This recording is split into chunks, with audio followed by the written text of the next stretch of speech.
Good afternoon, ma'am. Hi, good afternoon. Hi, ma'am. This is Praneeth. I'm from Rural Development and Governance course 2020. And Nice to meet you. we cordially welcome you to our Grameen Talk series, ma'am. Thanks for accepting our invitation and for accepting to deliver the lecture. Now I request Rishikesh Sharma for a formal introduction of Lavanya Suresh, ma'am. Rishikesh, go ahead.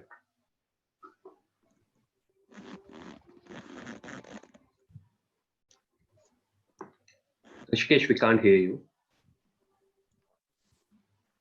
Hey, I'm audible now. Yes, Rishikesh, go ahead.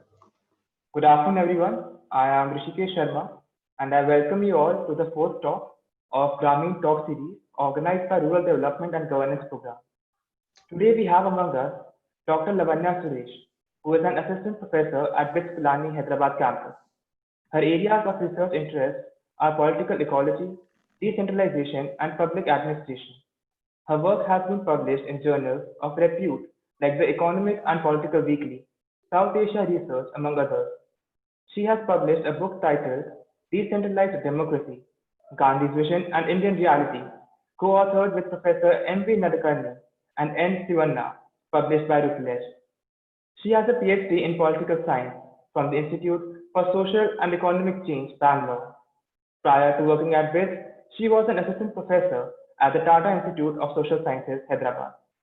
She was also awarded with the Westling Research Scholar Fellowship under the graduate program of the Watson Institute of International Studies at Brown University, USA.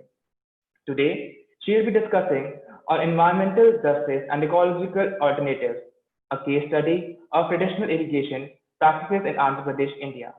We welcome you all, ma'am. Hi, thanks for that warm introduction. So I'm going to just present my screen. 1 minute. Um, 1 second. I'm trying to share. Yes. Can you all see it? Yes, ma'am, we can see it. Yeah. Okay. So it's wonderful to be back virtually in TIS. TIS Hyderabad has a very warm place in my heart. And I really like to thank RDG and Amit Upadhyay for inviting me. So today, as you can see on the screen, I'm going to talk about environmental justice and ecological alternatives, right? I'm unable to see you all, so if at any point of time you can't hear me or if I'm unclear, just let me know, okay? Just turn on your mic and just let me know. Sure. Yeah? All right. Okay, so what is this all about? So the word environmental alternatives are often associated with human beings and production processes that are in tune with ecological systems, right? In an Indian context, the term has been associated with traditional practices by Adivasi groups or by community decentralized management practices at village level that you RDG students will be very familiar with. These systems involve people who live with and are dependent on natural resources. And decentralized structures are often seen as an alternative to either market institutions or state institutions.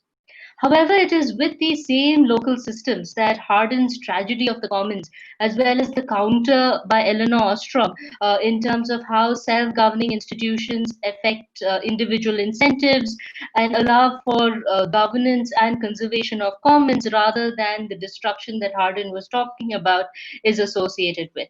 Within this continuum, with if you take Hardin on one side and Ostrom on the other, if we are to understand where do we place alternative ecological practices, we realize that in the current development context, it complicates matters a little. This is because ecological resources are under stress and are degrading.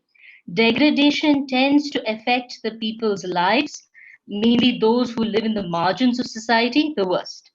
The same resource dependent communities who are part of alternative resource conservation and governance are the ones who, because of environmental degradation, deal with declining ecological margins or economic margins. This tends to push them to extract from the ecological system to balance their losses due to degradation. Furthermore, they are also the ones who bear the brunt of the ecological and financial cost of development. This results in a pattern of appropriation and accumulation of natural capital transformed into currency at locations away from the site of production, resulting in the disabling of local systems of alternative conservation and livelihood practices. This leads to further marginalization of people who live at these margins and further makes them vulnerable or increases vulnerability in terms of existing social stratifications on the basis of caste, class, and gender. The need is then to understand alternative environmental practices from a political case that takes into consideration the questions of power at different scales. The threat of climate change has given this issue more urgency as it has brought new recognition of the profound interconnectedness between social inequalities and the natural system. In this paper, when I talk about alternatives, we mean initiatives that aim at a fundamental shift towards the core values of sustainability, equality, efficiency, and decentralization. The focus of this study is on practices that espouse to these values and aim at moving away from mainstream ideas of development and conservation. Central to this argument is also the idea of decentralization, which provides for people having a say in making decisions about the resource in question. This would mean asking fundamental questions of who has power and who does not.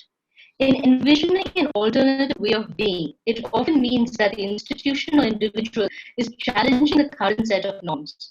It would require either being in a privileged position or finding a place within the system to exist. Sometimes, marginalization itself has driven people to seek to subvert the dominant system by claiming power through alternative ways of being. Addressing such issues is critical in India, which is intensely hierarchical and where social hierarchies are found in every sphere of life. Hence, in this paper, I have two objectives. One, I wish to understand the actual practice of this alternative system and how it differs from the dominant discourse on irrigation. And two, to analyze how just or inclusive such practices are to those who are disadvantaged in that particular field setting. Let's understand the field site. The field site chosen for this study is Keshavanduram village in Anantapur district, Andhra Pradesh. Agriculture is one of the primary sources of livelihood for people in Anantapur, and farmers follow a two-crop system of Kharif and Rabi. Paddy, ragi, groundnut, Bengal gram are few of the major crops in this particular region. However, it is also one of the most water-starved regions in India. The situation has only worsened in the recent past. The district is classified under the scarce rainfall agroclimatic zone with an annual rainfall of only 535 millimeters, and that's annual. In the second half of 2018, there was a negative deviation of 44% in terms of the amount of rainfall received. In such a place where agriculture holds so much significance, but rainfall is infrequent, irrigation becomes very important. Therefore, there are several irrigation programs by the government, both major and minor. The main major one is DHC, the Tungabhadra High Level Canal, and there are a number of minor irrigation programs and schemes mainly on the Pennar River and the upper Pennar region. However, these projects have reached only a maximum capacity of 1/3 over the last decade, and the availability of water even in these projects is erratic. District administration, therefore, is caught between the idea of providing water for irrigation versus providing water for drinking. This has resulted in an area under cultivation shrinking by almost half in the last 7 years, based on data from 2010 to 2017. Hence, the existence of an alternative irrigation system in such a context is noteworthy. In terms of method, what I have followed is the case study method. We've mainly used qualitative tools, and this particular study was conducted in two ways. The first phase, we try to capture what we call as the dominant narrative. So in the first phase of the fieldwork, which was from September 2018 to Jan 2019, we sought to establish this dominant discourse by analyzing local vernacular newspaper articles on irrigation and by interviewing the government officials at the levels at the village, at the block, as well as at the village level in terms of panchayat members. The second phase of the fieldwork was to establish the counter narrative by looking at the alternative system itself. Here, we basically used open-ended interviews to interview the Gonchi members, the Gonchi being the alternative irrigation system, the local leaders, as well as doing a household survey in the village that has been chosen. We use a stratified random sampling method in order to identify the households. The total number of households ultimately interviewed were 33, out of which 31 had valid data, and 7 district officials signed the consent form for us to actually use their interviews for analysis. So now, before I move on to the discourse itself, we need to understand how this village is. This village is basically quite hierarchical in terms of caste lines. When we looked at the dominant religion, it was Hindu. There were very few Christian and Muslim families. There were 41% of the community were Madigas and 16% were Malas. Using the PRA, when we drew a village map, we found that there was a stark difference in between the households between the OBCs and the scheduled caste. The main road was running between them, and they lived completely separately. During the PRA, the primary markers used by the participants to envision their village were the households of dominant caste men who were identified as village leaders, the Gonchi committee leader, a church, and the trenches of the Gonchi irrigation system. The Gonchi, therefore, was significant in the representation of the village in the minds of the people who lived there. And it also shows a clear demarcation in terms of caste, in terms of the way the village is set up. All households identified with the occupation of farming and were knowledgeable about the Gonchi system.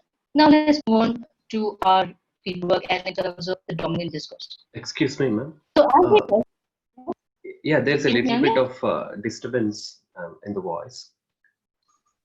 I thought to remind you.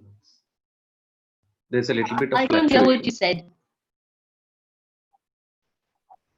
Yes, ma'am. Okay.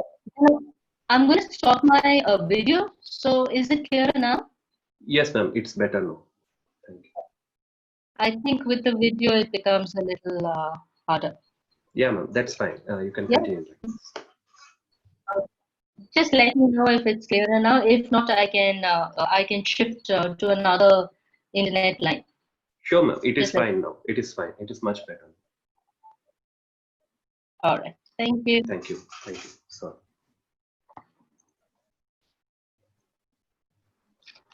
All right. So I hope you all caught at least some of what I said before this. In terms of establishing the dominant discourse on irrigation, as I said, a discourse analysis was done on articles from a Telugu newspaper named Andhra Jyoti. Now, the owner of this newspaper is a close aide of Chandrababu Naidu, who was the chief minister of Andhra Pradesh during the fieldwork. Andhra Jyoti has a well-known bias towards this particular party. The purpose of this exercise was to capture the government's account of irrigation. The analysis was done with 395 translated Telugu articles that were published on irrigation in the Anantapur edition of the newspaper from 1st Jan to 31st December 2018. The vernacular press is an excellent way to understand what information people have access to, and it also captures a localized perspective. We find that irrigation and water were a common theme in the newspaper, redundantly so, with at least one article every day. The most frequent subject in these articles, as you can see, were divided into 4 types. So you had articles that supported the ruling party, articles on water release, articles on demand for release of water by the opposition, and individual stories of the farmers. To give you a flavor of some of these articles, here are 3 headlines that kind of typify what I was talking about. So the first headline, as you can see, talks of the chief minister being in history. This is being reported by the whip in terms of saying that Chandrababu Naidu brings water to the particular lake. The second is about funds for a lift irrigation project. It talks of fund figures. It goes into details in terms of water levels for that particular project. And the third headline that I put in front of you is where the opposition party In this case, when the fieldwork was going on, YSR Congress at that point of time talks of how help should be given to Bengal farmers because they've lost their crop because of a lack of rain. These articles are typical of the newspaper and highlight the fact that water and irrigation are contested and political issues. Water is also an emotional issue, and its availability or lack thereof is often portrayed as a grand achievement or a tragic failure. Our analysis of the 395 articles, in terms of just a word analysis, showed us that the word canal and release are the most recurring words in the entire text. A lot of articles in this sense are related to irrigation. We find three themes within this particular discourse. One, in terms of politics of water. Two, in terms of resentment due to lack of water. We also have the theme of conflict and protest, and drought and water scarcity. Let me go into details with regard to these four themes. When we look at the idea of politics of water, we see that in most cases, the local MLA or the chief minister is credited as being the reason for water flowing into the district of Anantapur. The politics of water is very stark in these newspapers. But towards the end of the year, once the monsoon has receded, we see articles where farmers express their resentment due to a lack of water and demand for more water. Another set of articles spoke of conflict over water in the village.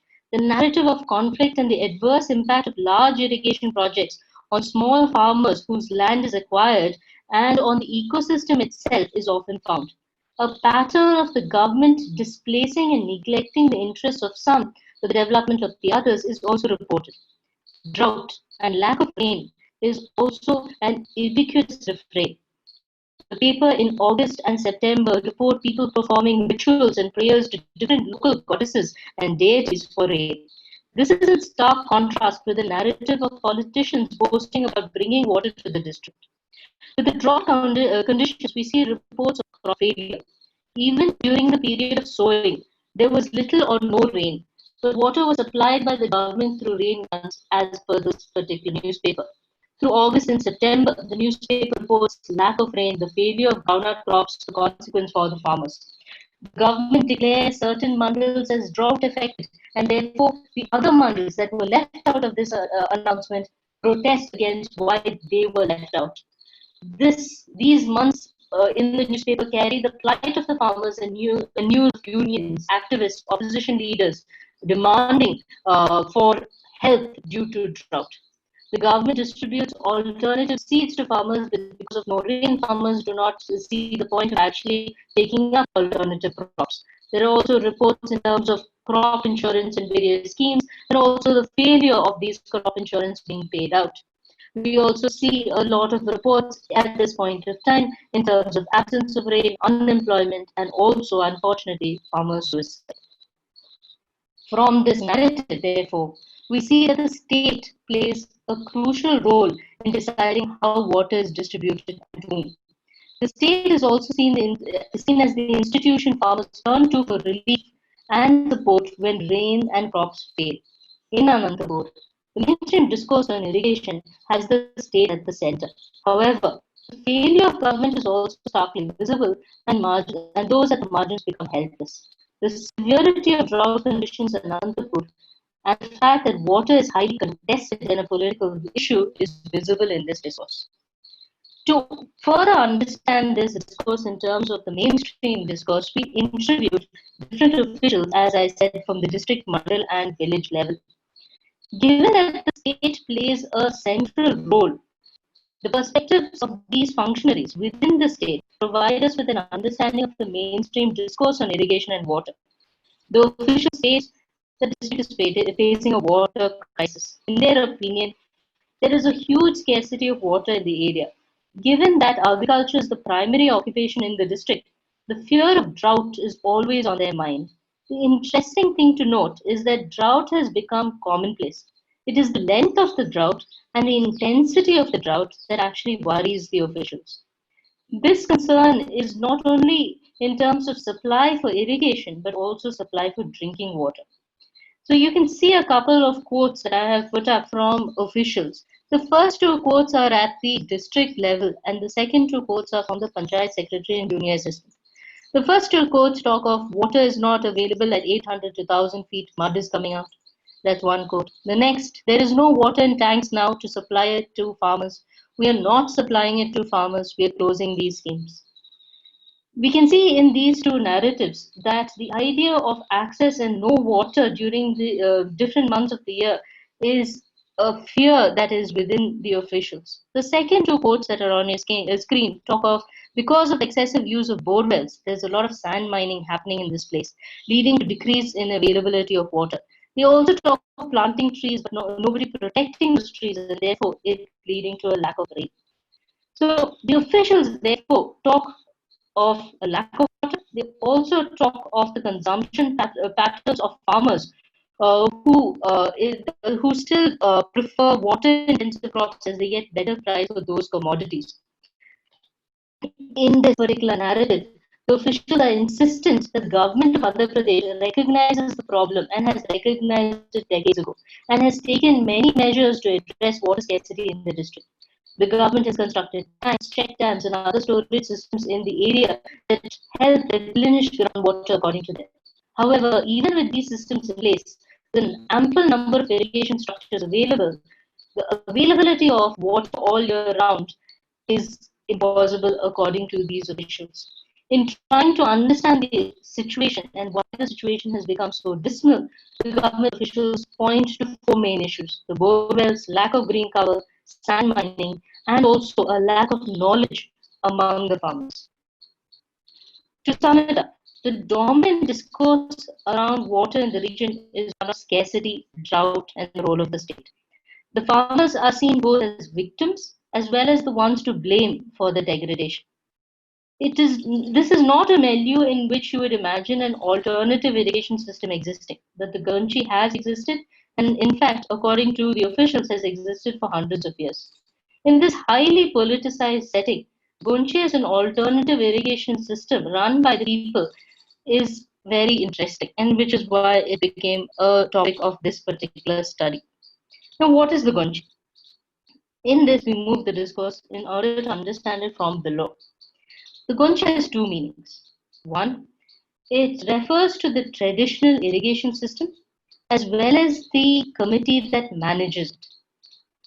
In terms of it being a practice, it is said to be a practice that has been in existence for 400 years. And the word and the number 400 is something that was told to us by many participants.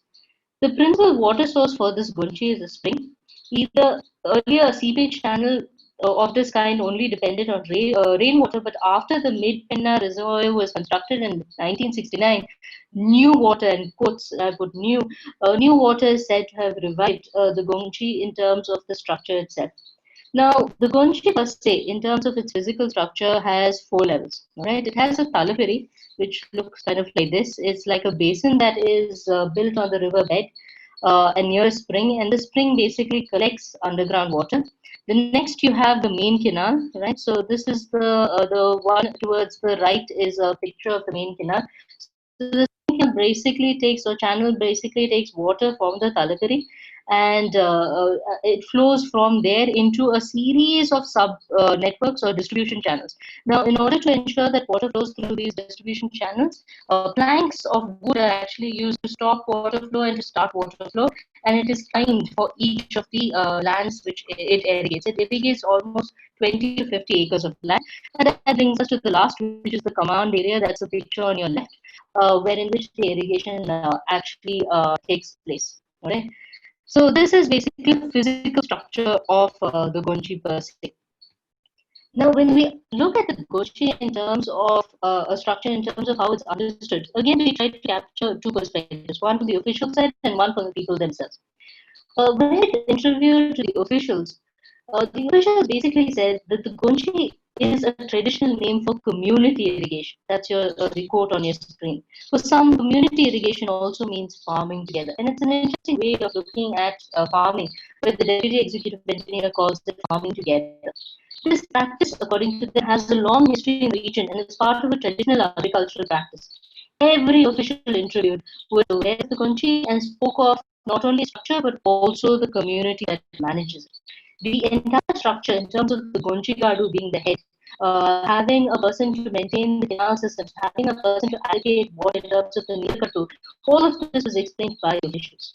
The officials were clear that the Gonchi is a local democratic body, as these leaders are elected to their posts by the farmers who are a part of this community and part of this committee. The officials state that everyone who has land besides these canals is a part of the committee, and everyone has equal rights and is represented as per their position of land. The fact is that the officials knew of the system and acknowledged the details of how the system is an alternative irrigation practice. However, there was no real concern in their mind that women were not represented. Given that the Gonchi system is based on land ownership, it automatically excludes women who are a significant part of the agricultural production system, but in most cases do not have legal ownership of land, mainly in this particular region of Andhra Pradesh. The officials were also keen to explain how the Gonchi worked. Therefore, the government functionaries categorize the system as traditional. They see it as part of the history of the system. They understand it as a way by which small farmers sustain themselves. It is also a collective that they themselves appeal to when they want to advise farmers or to even spread information about government schemes. However, they do not see the Gonchi as being very effective in terms of an irrigation method. They appreciate the Gonchi for its ability to collectivize small farmers and also the ability to ensure that through the Gonchi their agricultural outreach programs can be implemented. Interestingly, they also state that when the Gonchi meets, that they discuss crop selection and availability of government support. In their narrative, they juxtapose a traditional system with the government irrigation scheme. The government scheme is seen as the one that addresses the problem of irrigation, and the traditional local institution is understood as being useful for collectivization. The Gonchi to them represents a collective of farmers who work together, help each other at all stages of the agricultural production cycle. However, to them, the Gonchi does not belong to the current development paradigm. The government schemes are a product of modernist development efforts, but the Gonchi is a throwback to old times. In the narrative of the officials, the role of the Gonchi is to keep farmers in check, to cater to their belief structures, to help them collectivize, and to appease them. The Gonchi does not work according to them due to a failure in the water table and drought. But for the officials, it is helpful for them to reach out and address collectively the small farmers' problems. This is an interesting scenario wherein the Gonchi being recognized by the farmers gives it legitimacy in the eyes of the officials. It also provides for a platform through which farmers can collectively articulate their concerns and providing it has and also are able to politicize the issue. Therefore, the two meanings of the Gonchi are very significant. Its meaning as a physical structure as well as meaning as a collective. The resource on which the physical structure of the Gonchi is dependent, groundwater, is in great distress. However, the collective identity of the Gonchi as a committee that represents the people, as well as its legacy as part of the history of the region, gives it a life beyond its mere physical structure. The Gonchi therefore provides social support to the farmers in a region that is facing continuous drought and a loss of livelihoods. The politicians do not provide this support, do not engage with farmers beyond announcing schemes. They are unable to understand how vital community cohesion is in times of stress. The traditional system of the Gonchi is able to provide this.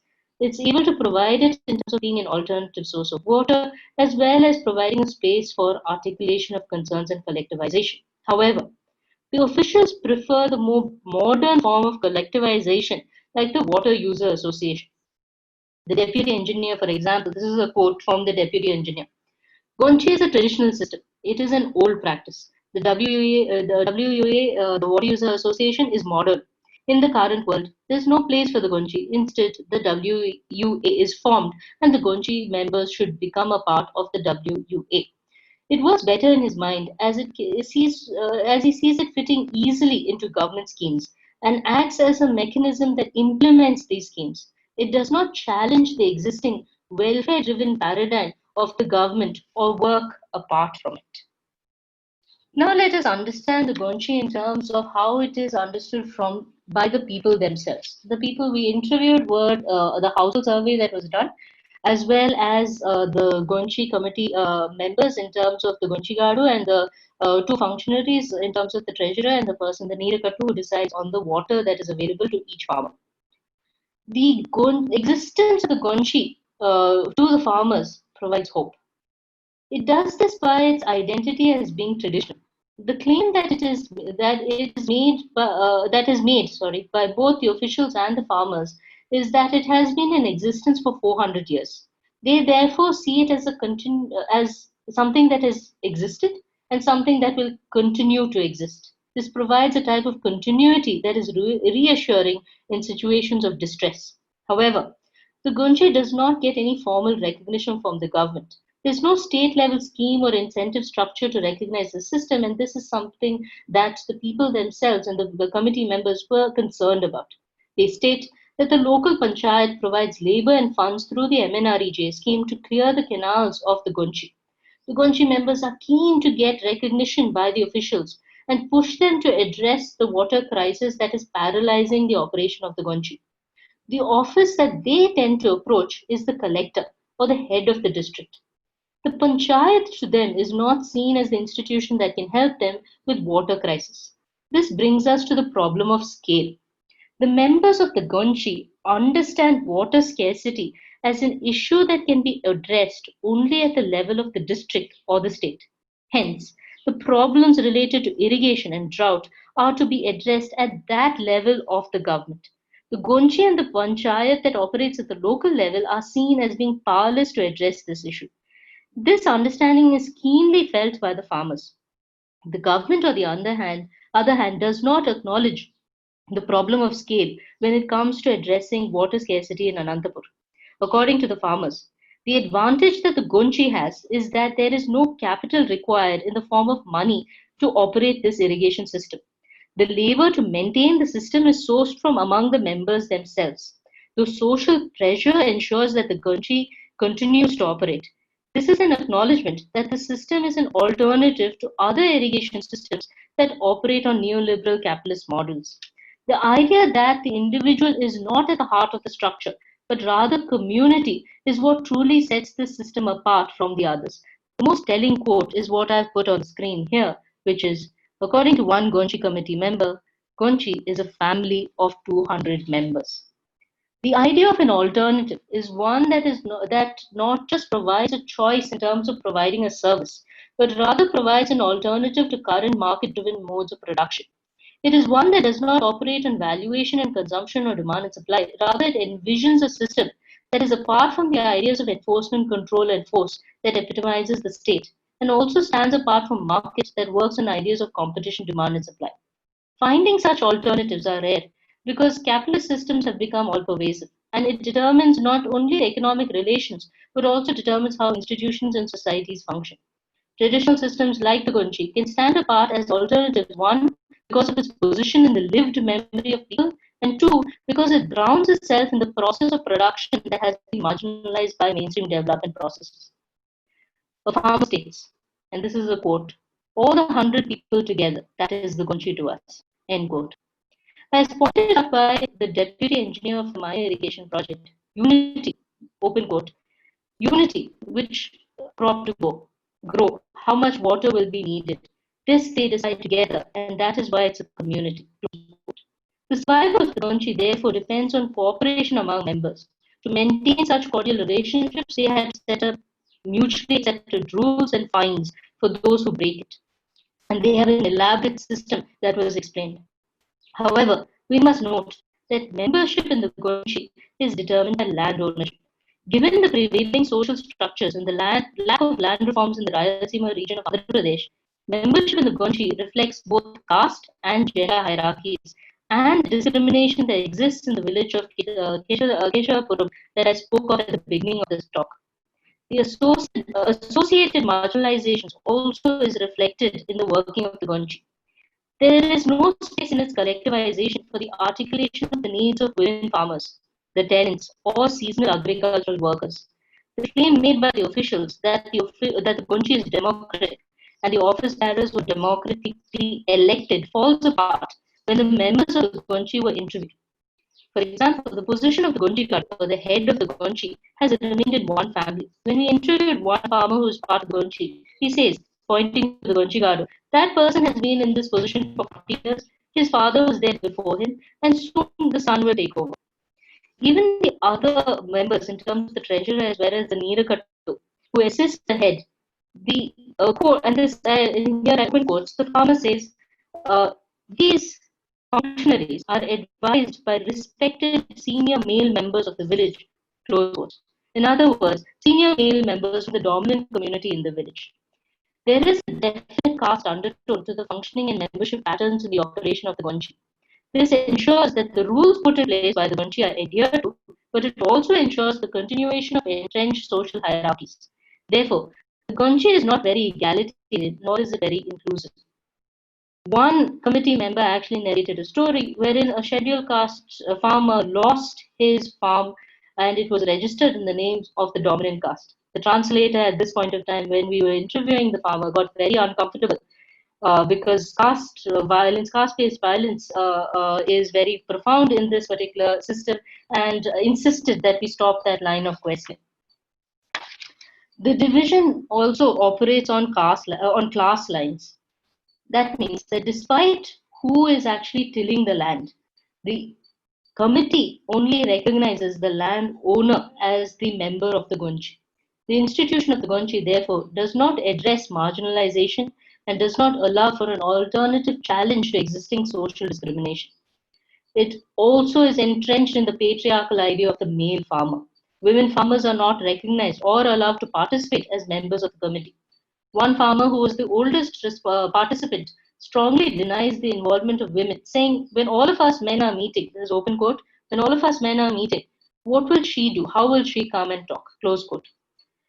The Gonchi also suffers from a geographical limitation. The water that it distributes for irrigation is limited to lands that are in and around the riverbed on which it is located. It also depends on the slope of the land. However, the biggest ecological challenge in the continuation of the Gonchi is the lack of groundwater and drought conditions. The Gonchi faces a major challenge also from the fact that at the heart of the Gonchi is mutual cooperation and community living. With the advancement of capitalist market economies, most of the youth who were interviewed aspired to get jobs outside of the village and subscribed to the idea of individual success. Even those who were unemployed were unwilling to be a part of the old system. When they work on agriculture, the same market mindset prevails. They see themselves in competition with each other. The Gonchi Gadu who was interviewed said, with the current generation, open quotes, with the current generation, the way of doing things is individual irrigation methods. They prefer that.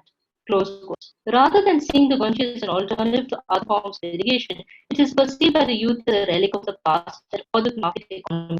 The youth of the village want to succeed in new market economies, and to do that, they feel that competition and individualism is the only way forward. The Gonchi also faces other challenges in terms of borewells and sand mining. There was a case narrated in which sand mining was seen as one of the main problems in the Gonchi. The case that was narrated here was wherein in the middle of the night, a tractor was brought to the rippery and sand was taken. Ultimately, the villagers banded together, went to the DM, the collector's office, and the collector's office actually helped them stop it. Ultimately, they even filed the case in the district court. However, they had to drop this case because it was too costly, according to them. What does this all tell us? I've basically put in front of you three narratives. One, a narrative in terms of the newspaper. Two, a narrative in terms of how the Gonchi is perceived by people in power. And three, a narrative in terms of how the Gonchi is perceived by the people and how it runs on the ground. Let us summarize this. When we look at the narrative in terms of the narrative in the mainstream narrative in the newspaper, the mainstream narrative on irrigation, shown by a newspaper that is considered as a mouthpiece of the government, shows us that the government is aware that Anandapur is facing a severe water crisis. However, in their attempt to address people's concerns, the programs, the rallies, the electoral promises provide short-term solutions. The government is willing to address the symptoms of the problems, but does not address the structural issues. There's no discussion on changing the forms of agricultural production systems or providing incentives in order to have more sustainable forms of water consumption. Neither are there any discussions on more stringent regulation on sand mining or on groundwater extraction. The problem of a lack of fresh water, even for drinking, let alone for agriculture, is not seen as a demand side problem, but only as a supply side issue. The agricultural system that defines water as renewable, abundant resource that will never actually end is never questioned, even in the face of a grievous water crisis. The demand is therefore always for more water, rather than questioning the linearity of thought. When we look at the narrative from the officials or the people in power, the officials in power at the district and the panchayat level also do not question the development paradigm, but rather are in search of ways to implement the scheme that supplies more water. The increase in illegal sand mining is also not seen as a product of the water crisis, but rather as just another law and order problem. In the search of a solution to supply more irrigation to the farmers, the Gonchi is understood as a traditional platform that gives people a voice and means by which officials themselves can see a continuity to a traditional practice. It is, however, not seen as a viable alternative to other modernist irrigation systems. The people in power do not envision the system as being anything other than a relic of a time gone by. The fact that the Gunchi has survived for generations and therefore might be a robust model to actually understand is not acknowledged by the officials. When we look at the narrative from the people themselves or the narrative from the law, it's not simple. The people themselves acknowledge it as an alternative irrigation system. They want to keep it going. However, there are grievous problems of inequality. An acknowledgement of these issues therefore means that on one hand, we have a traditional irrigation system that is an alternative to mainstream irrigation practices that enables politicization and representation of local people, therefore empowering them and giving them hope. But on the other hand, the same system is riddled with hierarchies that characterize life in India. Discrimination on the grounds of gender, class, caste exist. This entire system exists in an ecosystem that is facing a severe water crisis. The resource on which the Gunchi runs, groundwater, is disappearing. Distress and scarcity, that is a part of the broader phenomena of climate change, pushes us to question whether alternative systems at the local level can address problems that are being driven by global climatic shifts. How long can such a system run if the resource itself no longer exists? From this study, my answer is not simple, my answer is not clear. However, we can see that such systems are not just a physical manifestation of providing a service, but instead serve a bigger purpose of collectivization, mobilization, and providing platforms of participation that allow people to build on the knowledge that has been accumulated over generations to face a crisis that exists today. It gives people collective strength and a better chance of finding a solution than any centralized state intervention can. Thank you.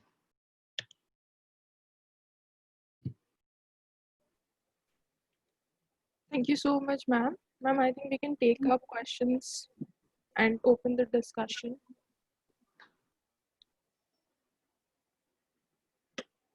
I hope I wasn't too fast. No, ma'am. No, ma'am.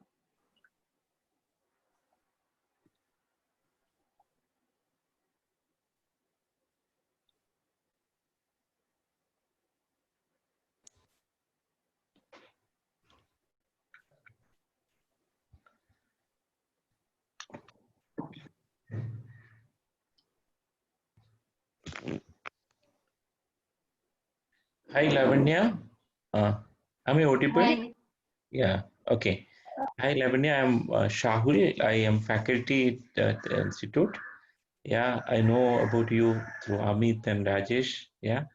So, very interesting presentation, actually. I was very eager to see the kind of alternative you're talking about, right?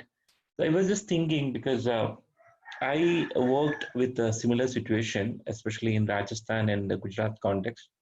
And no, they have a very interesting system of community-driven water management systems. And in Kutch, we call it Virdas. It's like community collect, especially rainwater harvesting. You hardly get water, rainwater, and people collect. And there are systems for that. And even many areas of Rajasthan, the old system of step wells. No, refilling the step wells and all. There are systems for that. But everywhere, the common problem which I noticed is that even the talab system, you can see many of the Rajasthan main cities, they will have refilling talabs, 4 or 5 talabs, and that actually works at a water body. Many of North Indian cities, especially those cities are in the Western India, are like that. But what I noticed after discussing with many people that, as you said, as an alternative system is a bust and all. What is lacking is that something called an ecosystem, right? There were people, there were a lot of things interconnected. Now this is all gone. Now you could see like relics of some system, but there are no takers. There is no interconnection between these different parts of the systems, right? What do you think like about the system you have presented, or new generation, for example? Are they ready to take it and take it to the foreground and make an alternative in true sense? What is that going on in the ground with respect to that? Shall I address the question, or are we collecting? Can I address? Yes, ma'am, you can address the question now. All right. Thank you so much, Rahul. You're right. There are various systems of this kind, mainly in Rajasthan. The Rajasthan traditional water system has been the most studied also. But in terms of an ecosystem perspective, right, understanding the idea of scale, that's what I found fascinating. The idea of scale was very well understood by the farmers, mainly in the way they articulated their political demands. The way we can understand that they did understand it as an ecosystem, as something which a watershed, which is much, much bigger than what their Gonchi system is part of, is in the way they articulated their political demands and to whom. So we asked them, why is it that you're going to the district collector? You can go to the panchayat. Why are you not bringing this issue up at the panchayat? And they told us flat out that the panchayat cannot address this issue. The issue of water, if this time, and mainly supply for water for the Gonchi, has to be addressed at the district or the state level. And they were very clear about this. The idea of scale is something that farmers do understand. The idea of it being an ecosystem. For example, when I was talking to you about that sand mining issue, there as well, they were talking about the fact that, see, this is a part of a bigger system. The problem of obviously, all of you are very well aware of sand mining being a very big problem in Andhra Pradesh. And this line of questioning itself, the reason why it got such violent feedback from the translator who didn't want to take it further, was they understand it as being something at a scale that's beyond just the Gonchi. All right, but you do not find this understanding of an ecosystem among the officials. When they talk of drought, which they see as ever present, they see it as only how much water is supplied or released to this mandal as per the demands of, say, a particular MP, as per the demands of a particular group of people. So we find in the dominant narrative of irrigation, the idea of scale really doesn't come through, but it does when you talk to the actual farmers.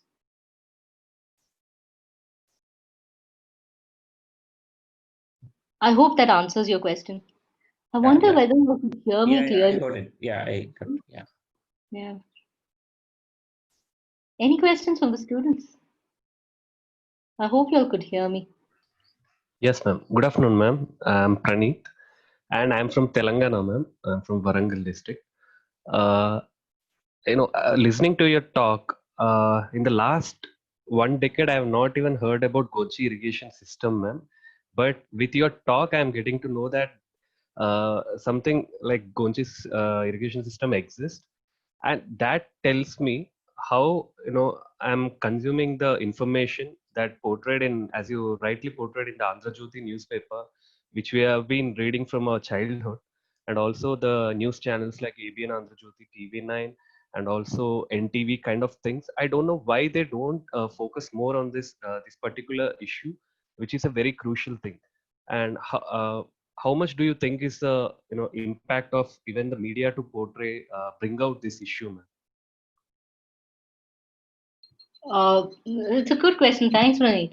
I'm so happy that I was hoping more people from Andhra Pradesh and Telangana would be here. You're right. That's the reason why I picked. So you know that Andhra Jyoti has different editions, right? Yes. So that's why I picked an edition that is published in Anantapur district per se, and that's the whole point, right? What vernacular newspapers tell us is tells us what information people have access to. What is it that they're trying to? What is the discourse on that particular issue? And as I had said, that in the discourse, it's a very politicized discourse. It's about how the chief minister has gifted water to a particular place, how the MP has is doing good to his constituency or her constituency by providing water. So what this shows us is what is very political, mainly in Rayalaseema region. I don't have to tell you, as I said, if you're from the region, you know how political it is. It is within this political setting that we see that the discourse falls very comfortably within the idea of large irrigation programs, minor irrigation programs, and a very comfortable development discourse of welfareism from the state. You don't find any alternatives challenging that, which is why finding such systems like the Gonchi and seeing how it does provide for politicization of that particular village is important, right? And I think as RDG students, y'all are very, this is what y'all do, right? This is what y'all are interested in, which is why I thought I should present this to y'all, to make you all also start looking for maybe such systems, which can act as alternatives in different ways. Sure, thank you. And I have one more question, ma'am. How the soil health card system that's being implemented by central government, is there any similarities to Gonchi irrigation system? Because even soil health card scheme also, it provides you the soil quality and also it suggests the farmers to what crops to sow the seeds in particular season. Is there any similarities in the both system? So I know of the soil health card scheme, but 2015, but I'm not very familiar of the actual modalities. All right, so I will admit to that at this point. However, what my contention, as I set it up right at the beginning, is there are two ways of looking at addressing an issue. One is top down, the state providing a welfare scheme of this kind, and the second is bottom up. Now, in terms of decentralized institutions where the resource and the understanding of the resource comes from the farmers themselves or comes from the people themselves who are part of, say, panchayats or even alternative systems of this kind. I'm more comfortable from all the research that I've done. I find that schemes that involve panchayats, mainly gram sabhas, in information dissemination and gathering, rather than schemes that seek to educate farmers from agricultural universities and from above, are much more contextual and address local issues better than centralized schemes. Okay, thank you, ma'am. Thank you.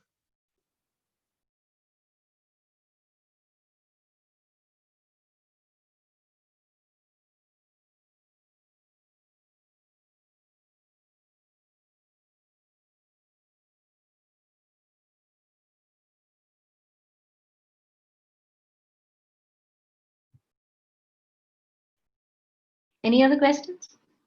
Ma'am, you were talking about the gender lines in the Gonji system, and can you please a little bit highlight that point?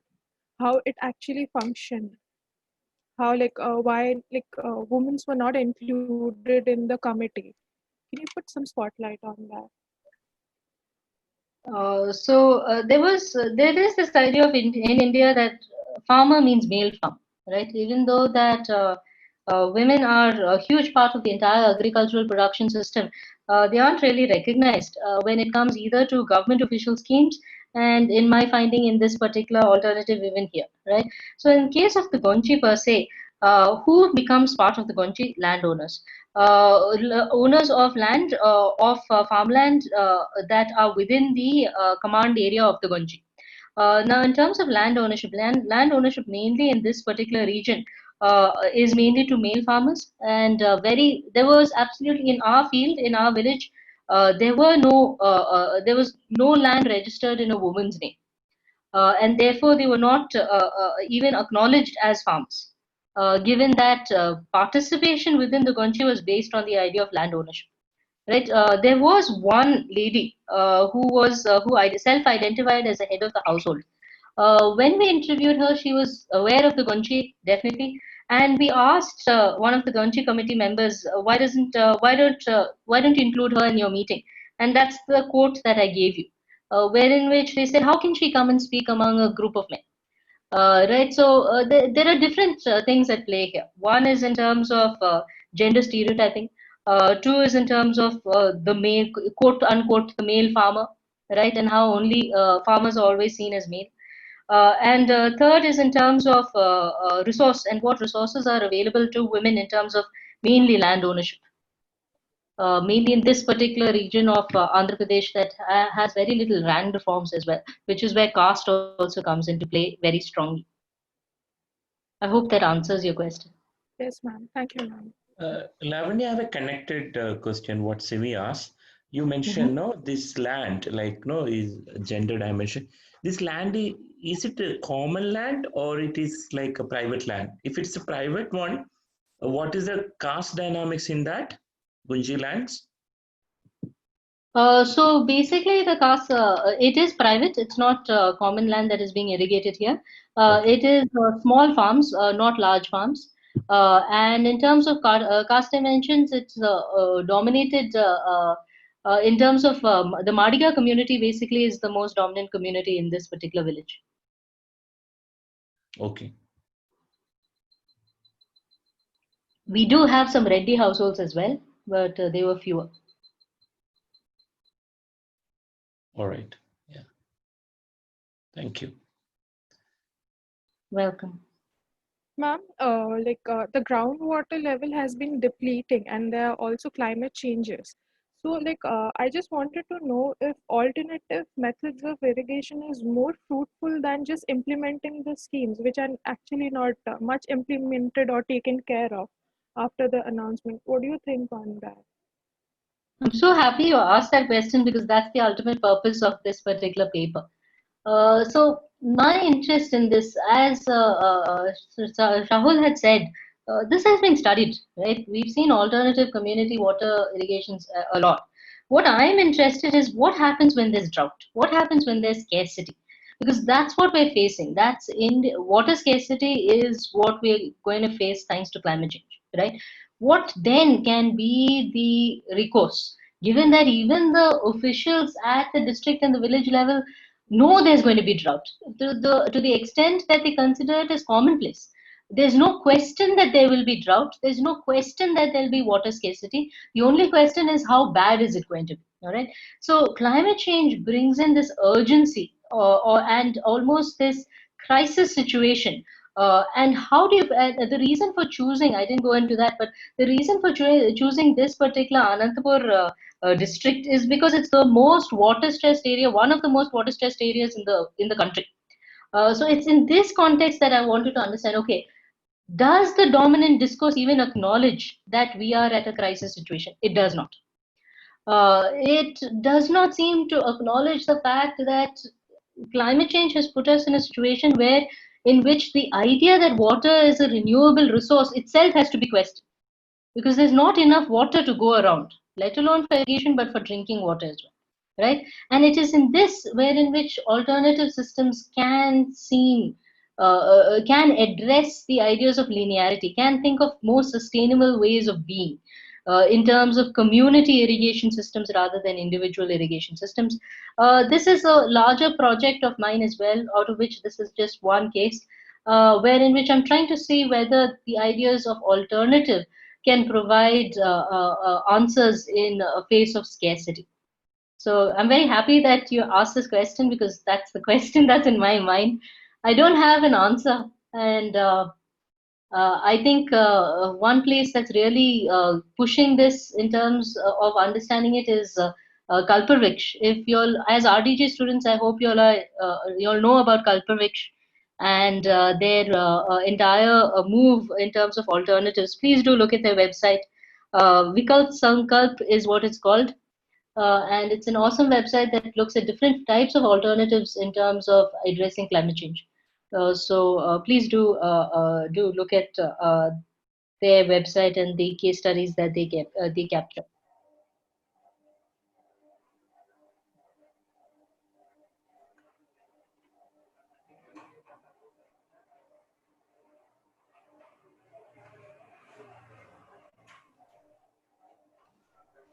Hello. Good afternoon, ma'am. Hi, good So, afternoon. so it's not a doubt actually. So I just want to add some points regarding that alternatives which we can adapt during the situations. So recently, I'm a second year student, so I'm just working on one of my assignments. So in that assignment, I was working on a drought-prone area, particularly in Rajasthan, Burma district in Rajasthan. So while I'm doing my assignment, I just went through different alternatives which the region has adapted. So after adaptation of that alternatives, it had seen a major changes, and also the income generations of that particular farming system has been improved. So a few adaptations which they have adapted were, one is climate resilient crops, and irrigation systems, the changes in the irrigation systems, and also the management programs particular particularly related to the soil conservations, and also the alternate land use systems. So these are some of the alternatives which that drought prone area has adapted to. So yeah, like this is just, I just want to add to whatever. I'm so happy that you all are looking at it. So the entire impetus behind this is the idea of sustainability, right? Not in terms of sustainability as understood in a commonplace public policy point of view, but in terms of actual ecological sustainability, right? As Shahul has also said, in terms of understanding a system non-linear, like a circular system of ecological sustainability asks the question of, okay, what are you sustaining and how are you going to sustain it, and who has the power, who has the decision-making power in the end, right? So ultimately, when you're studying alternative systems of this kind, those fundamental questions of ecological sustainability, of understanding environments as ecosystems, and of understanding as people as part of those ecosystems, I think is the bedrock. And I'm so happy that you're doing it. Ma'am, Rahul wants to ask something. Like, Rahul Lutava, you can go ahead.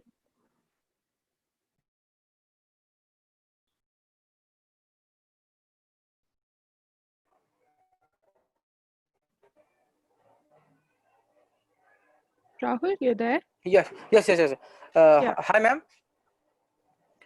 Hi, ma'am. Hi. Hi, ma'am. This is Rahul from RDG Semester 1. Actually, ma'am, I have one question regarding the traditional irrigation system. Like mostly we in India grow water-intensive crops. So the time has come now to shift to less intensive crops. So for the survival and sustainability of the irrigation system. So should we consider this shift, ma'am, from now for the survival of for the irrigation system like Gonchi system? Most definitely, Rahul. But things that you have to take into consideration are what is the market incentivize? What does the state incentivize? S- Farmers choose particular crops based on very sound decision making, right? It's not like they don't know that drought is facing us. Why is it that certain crops are favored over others? The question we need to ask here is what are the structural issues that ensure that uh, for example, you can go back even to the Green Revolution in terms of the types of seeds that are preferred and the types of crops that are preferred thereafter and understanding it from a more holistic idea in terms of state public policy schemes, in terms of markets, will give you a clearer picture of why is it that certain crops are favored over others. But should we move? Yes. How do we move? That is the harder question to ask. And that is when I feel we require a broader understanding of the structures themselves that incentivize certain choices over others. I hope that helps, Rahul. Yes, ma'am. Yeah, thank you, ma'am. Welcome. Ma'am, I have a doubt. especially in Anantapur, as you have raised it, there lies a clear, I mean, the authority of political leaders plays a very major impact role on the people, especially although they have Tungabhadra and Srisailam dams and also Handriniva projects and all. But due to the rift between within the political leaders, that couldn't materialize on the ground, that we can see clearly, evidently, I mean, since decades. And still Anantapur, is regarded as a drought-prone area and district. So although when we try to bring up this traditional irrigation systems, no, there are going to be hurdles, right, ma'am? We can't eliminate the fact that there are some powerful external factors that are involved there. So how do we tackle it? It's a very, very important question, and I think that's where the politics of water comes into play. Right. The whole point is when people see a resource, right? You see water, and you say, hey, water is not political, right? Water exists or it doesn't exist. But that's not true. Because we have such powerful players, mainly in Anantapur district, it's not just been political now. It determines the which party comes to power and which party doesn't come to power. And so when you look at water, it's a very, very political entity, and understanding it as being political helps us understand why that whenever they want to address this issue, hey, we're only thinking of major irrigation programs. All the programs you listed are major irrigation programs, and most of the major irrigation programs that already are there don't have water. They are at one third capacity. So what is the use of creating even more major irrigation programs when the water itself does not exist, right? So this tells you that there are two understandings of water. Water is an ecological entity, whether it exists in terms of the levels of rainwater that is got, how much groundwater we have, the salinity, that's a big problem there. And water is a political entity which is which is highly politicized in terms of vote bank politics and welfareism in that particular area. And we have to understand that which of these two identities get more traction on the ground in terms of decision making. We see it, the politics of water is what really deciding what type of irrigation schemes are implemented rather than anything else, right? So understanding water as a political issue becomes very crucial in from my point of view. True, ma'am. Thank you. So I feel like I'm talking to the choirs. You all are talking my own language. There's no challenge. Usually, if I were to give this to a bunch of engineers, I would get 100 questions of how can you think of major irrigation projects as being the only. So I'm used to facing those questions, so I'm not facing those questions. But I'm glad as well. I'm an engineer, ma'am. You're an engineer, yay! An engineer who's come to RBG, then good. Yeah. Good. I'm glad that you're seeing the problems that lie within major irrigation projects. Many people don't. Technology and major irrigation problems are seen, major irrigation programs are seen as the main solution when they don't really take into consideration the politics of the resource itself. So, True, ma'am. That's the intention. yeah.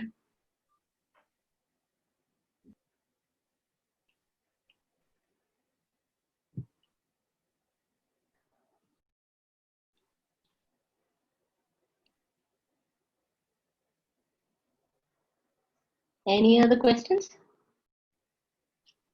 None? I guess there are no more questions, ma'am. All right. Thank you so much, ma'am, for giving us such a beautiful insight.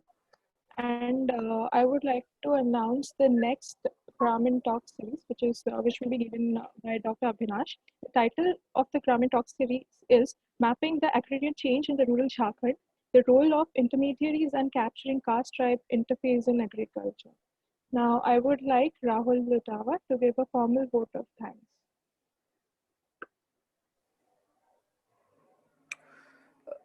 Hello. Yeah. Hi, this is Rahul Utawa from Rural Development Governance Program, member of Seminar Committee of Gramin Talk Series. First of all, I would like to propose vote of thanks to our guest, Dr. Lavanya Suresh, for today's seminar, delivering the meaningful address to us, especially about Gonchi system of irrigation, which looks practical and much solution-oriented system. Thank you for a very interesting and thought-provoking presentation. I'm sure that all the participants have taken note of your research work and will be discussing within their organizations. With these words, I would also like to thanks to all the participants for making this seminar interesting and meaningful, and appreciate your patience for giving your valuable time to us. I hope we will be organizing such seminars of Grameen Talk series in every coming week. Again, thank you everyone and have a great day to all. And I thank you, would also Shahul sir, for coordinating with us. Sorry, I would also like to thank everyone for listening and for inviting. Thank you, ma'am. Thank you, ma'am, for sharing your work with us and giving us such wonderful insights.